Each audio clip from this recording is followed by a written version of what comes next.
That was terrible. That was crap. That was garbage. This place sucks. Overreaction Mondays. All right, I guess if it's time to start, it must be thick 30. Go for it. Hey! It is. It is. Look what time it is. 30. Yeah. We're here all week trying to be clock. You started the show with it, Rich, so let's just go there. My man, Brock Purdy. My man's in them. 49ers starting quarterback in 2023. I said it in the crystal ball, didn't I? Well, you said if they win the Super Bowl. I'm just coming out and saying it right now it's an overreaction, sure. Right now it is, but what he looks like is somebody who's been there forever. He's been there. That's what he looks like.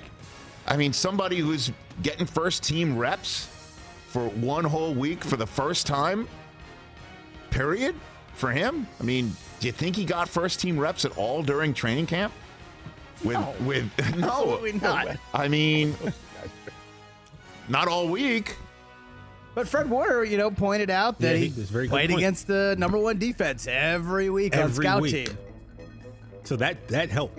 Compared him, right? I don't know. This is truly set up to be one of the greatest NFL stories ever.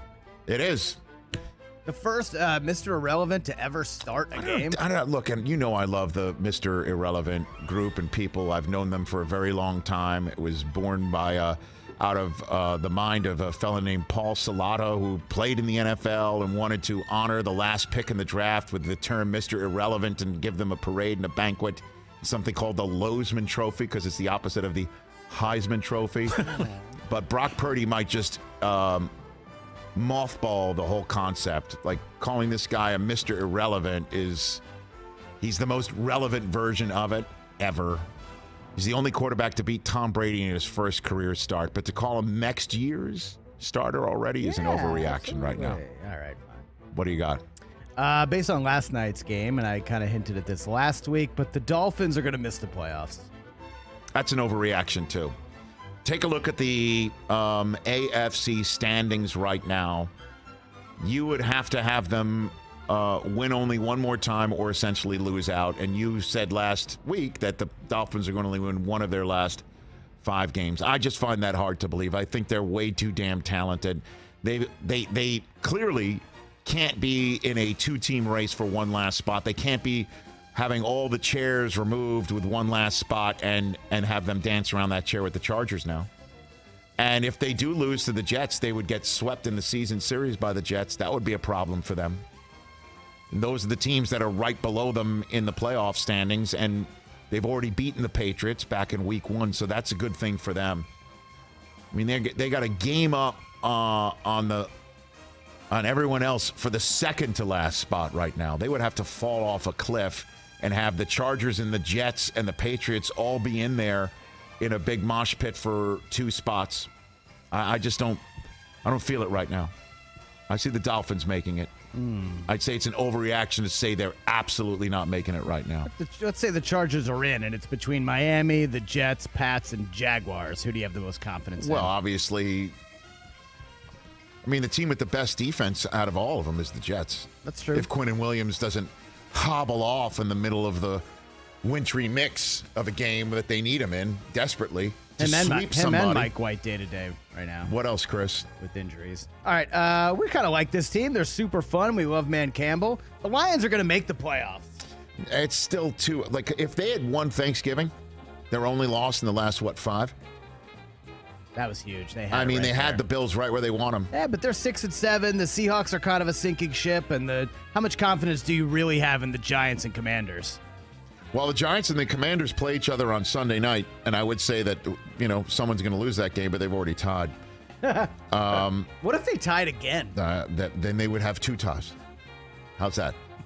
I don't even know what the math would be like. I think 2 ties equal a win. Equals a win or a loss. Do they cancel each other out? Yeah, no. Yeah, man, the Seahawks are suddenly falling fast. They can't the stop Lions anybody on make defense. The playoffs? You can't say they can't. They're in it. They're better than the Giants now. Kornacki was doing the whole vision board, Mike, with all the percentages and stuff. So I didn't see what the Lions were. I feel like they were about 14% or something like that. No, they were 21%. Oh, they were? I saw that last night. He said they tripled their chances. They were 7% making the playoffs going into yesterday, now 21%. What else you got over there, Chris? Why not? I believe else? in the Lions. Okay, we just kind of mentioned it, but let's just hit on it again. The Cowboys losing to whoever wins the NFC South. We can't safely say it's the Bucs now. Just feels like inevitable in the playoffs, right? It just feels inevitable. DJ. They're going to be big favorites. Okay, they're going to go into Tampa audacity. or Carolina, and they're going to be Brady. touchdown plus favorites, and they're just going to do what they did yesterday. And Well, then we'll go 98 yards and win the game? like Sam Darnold is going to hit DJ Moore for like a 38-yard touchdown. What to if win it. DJ Moore didn't take his helmet off in that loss to the Falcons? Oh, jeez. Well, then they would be in first place right now. That's an overreaction. I think the Cowboys are a much better team than anybody in that division, and it'll be nail-biting time. I mean, what are the odds that the Cowboys put their fans in a rocking chair on that day and just own it from the start? I'll say that's an overreaction, and then ask you, which NFC South team do you have the best confidence in to make your prophecy come true? Oh, well, Rich, here we go. Let's just go to our next overreaction because the winner, Week 17, I'm looking into the crystal ball, and I'm looking ahead to Week 17. Yes, sir. Winner of Bucs-Panthers in Week 17 is going to win the South. I think so. I think you're right. What do you think, Atlanta with Desmond Ritter is going to come out? Probably. Maybe. not. I don't know. Maybe. If Brock Purdy's Maybe. doing it, if Brock Purdy's doing it, Desmond Ritter sure can. But I'll just say here, I mean, the NFC South. It is just hot garbage. Yeah. Bucks are taking on Cincinnati. Panthers against Pittsburgh. I mean, is that a, dare I say, winnable game right there for them? Yeah. They're going to be favored over the I mean, Trubisky was throwing interceptions all over the Ravens side of the field. I mean, the Steelers could have won that game going away yesterday. As Oregon's Anthony Brown showed up in that game. Carolina's a 2.5-point favorite over Pittsburgh. Jeez. So I think you're right. Week 17, that's it. Sam Darnold. Week just 17. Revenge game against Tom Brady. I don't know. What if Carolina sweeps him? That's it. Steve Wilkes could be the another interim coach of the year, like Bruce Arians was. What else, Chris? Panthers. All right, last one. Kind of light this week. I can't get enough of the Eagles, and I can't get enough of Jalen Hurts. I feel like they are a lock to win the NFC and go to the Super Bowl. I can't call them a lock to win the NFC. I just can't. How do you stop that offense? I don't know. Miles Sanders looks like the Washington Commanders showed how to do it, didn't they? Didn't the Tony Dorsett, Washington Commanders showed how to do it? When a game like that happens, the Washington Commanders game happens, or the Indianapolis Colts game happens, and it's an any given Sunday proposition. Are you likely to be correct? But to proclaim it right now, entering Week 15, I can't do it. I just can't, and I won't.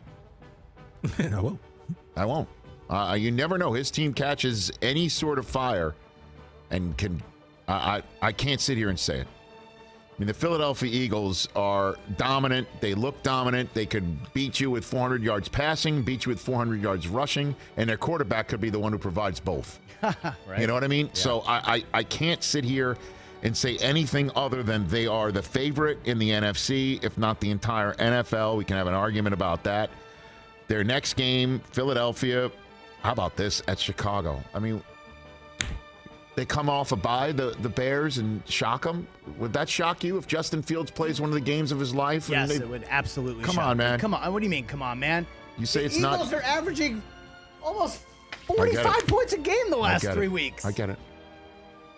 I'm not ready to do it Also, yet. just like mad shout out to Philly and what Nick Sirianni done and Jalen Hurts. Yes. The hype train heading into this season for Philly was pretty hot, pretty running fast, and they've really lived up to all of that expectation. We all picked the Eagles to win the division except TJ. Really? They've really lived up to it. Did you pick Philly to win the division? Yeah, I think you were on vacation. We had a guest host. We had a guest host. Oh, you picked Philly to win the division? Well, I said that they were going to be the top 10 teams in the league, and I left Dallas out, suggesting that. Who did you have winning the NFC East?